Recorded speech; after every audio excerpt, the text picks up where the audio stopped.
Pengusaha parut kelapa warga Sukosari, Palembang kehilangan motor jero waktu 2 bulan.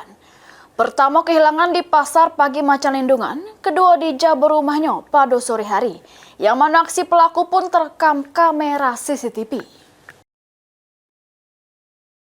Inilah dia rekaman CCTV-nya, terselik pelaku berdua berboncengan sikok motor stop di jabur rumah korban.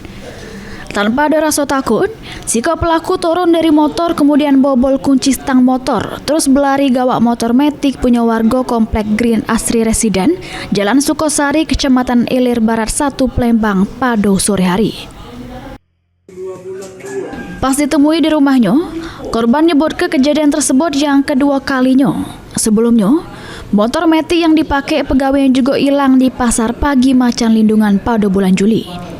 Untuk kejadian yang kedua kali di jabur rumah, padahal pemilik rumah lagi ngecat, namun pelaku tidak ada rasa takut nyentak motor yang terparkir di samping mobil. Sesepnian sang pemilik motor lagi masuk rumah, pas metu diselik motornya tidak ada lagi. Waktu itu kan kami jam 2 balik dari jemput anak dari sekolah.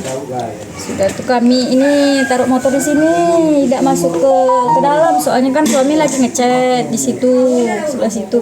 Yo keluar masuk. Biasanya kalau kami balik tuh langsung kami tutup pagarnya kan. Itu di dalam CCTV ada berapa orang pelakunya? 2 orang. Satunya gimana perannya? Perannya sikoknya yang ngambil motor itu yang pakai baju biru-biru, yang boncengnya pakai baju merah. Agak gemuk yang merah tuh, yang ngambil tuh agak kurus. Sesudah kejadian, korban langsung melapor ke kasus ini ke Polsek Ilir Barat 1 Palembang, berharap polisi cepat menangkap pelaku serta motornya bisa balik lagi.